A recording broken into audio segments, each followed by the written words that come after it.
It is a fact of life. New Year's resolutions often include getting a new boyfriend or a girlfriend. But for many people, that means you got to break up with your old one. Tomorrow, January 8th, is known as Divorce Day for some, and January is considered the breakup month. So we brought professional matchmaker Erica Kaibartis of It's Just Lunch Chicago back to talk about this. Yes. Good to see you again. Nice to see you guys again. Why is that?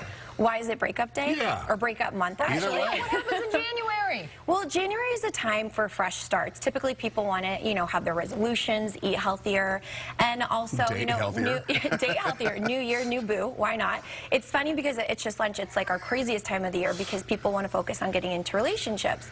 And then you have the flip side where there's so many people who are breaking up right now. And I think it's also because of the timing. The holidays were just here. There's so many stressors during the holidays. So if you are in a relationship, a lot of times there might have been things that happened, maybe more fights than festivities, perhaps. Right. Yeah, you saw maybe something that you didn't like. Exactly. Or maybe you wanted to get through the holidays and have that New Year's Eve date. Exactly. I And think that's a lot of it. Can I say a guy thing? Of course. You know what? If you would have broke up before, you could have saved the cost of a gift, right? That's true. That's true. That was a guy thing. Yeah. But selfishly, some people do want somebody to be around for the family, for the friends, for, just to have somebody there. And then they break up in January. Aw, that seems so sad. Good way to break up? I don't think there's ever a good way to break up with somebody, but there are some things you can do to ease it a little bit. And the first thing is to be sure. You want to make sure that this is the path that you want to go down. A lot of times, I think when we get in fights with our partners, you get emotional, right? And you might be like, oh my gosh, he left the seat up, I'm breaking up with them. That's it. It's Oh my goodness. I would never have a relationship ever.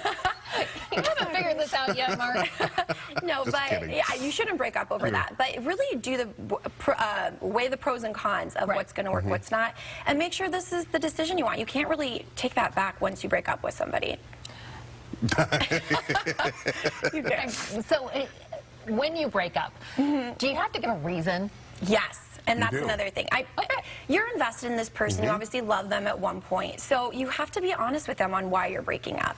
And that's another one is honest? be kind. Exactly. Yeah. So be kind, but also be honest. So you only get one chance at this. Get it out properly. Get it out and be honest about it. Tell them why. If it's a personal thing, if it's something they did, don't chicken out either. You just have to do it. So the old George Costanza, it's not you, it's me line doesn't really cut it. Probably not going to fly. It's probably not going to. But they deserve to know why you're breaking up with them. Right. You don't want it to come out of nowhere. But it sounds like you need to put some thought into it and maybe even write down what you're going to say. Like script a little bit. Script it, but don't bring the script to the breakup. That might be awkward.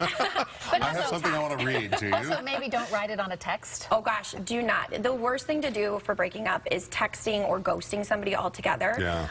They deserve to know why, and they deserve to get an in-person breakup. And ghosting is kind of a common thing these days with Explain millennials. what that is. So ghosting is basically where you fall off the face of the earth. You're just not in contact anymore. You stop texting, you stop calling. It's terrible. Dating is weird these days, but it's very common. Yeah. So don't do that. That's bad. So you should definitely meet in person to break up. I'm hesitant to tell this story, but I did work with a young lady one time who her boyfriend broke up with her via fax.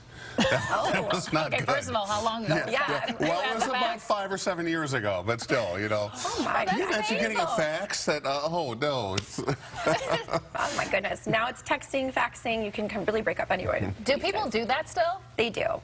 They do, unfortunately. I mean, it happens all the time because it's an easy out these days. People don't want to face up to breaking up, but it is good, and it's closure for both of you to move on. It's important for you to really cut ties so that both of you, not just you can move on, but the other person. And that's tough to do if you're in the workplace. Oh, that's certainly true. Yeah. Never And date also, someone at work. It's also hard to do because of social media. Maybe you're still friends on Facebook and things like that. Do you have to just cut it all off? You really do. And that's, I think, when some people get in that breakup and makeup cycle, because you break up, but then you're still texting and calling and you're liking each other's pages. It sounds sweet, but it's really holding each other back. Maybe one person wants to be done and one person doesn't. Okay. I like what you said. New you, new boo. Me, your new boo. Yeah. So if you want more information on dating, head to justlunchchicago.com. Erica, thanks again. Always great to have you. We always learn so much, don't we? Yeah, no kidding. It is coming up on 8:47. You're watching Good Day Chicago. Coming up.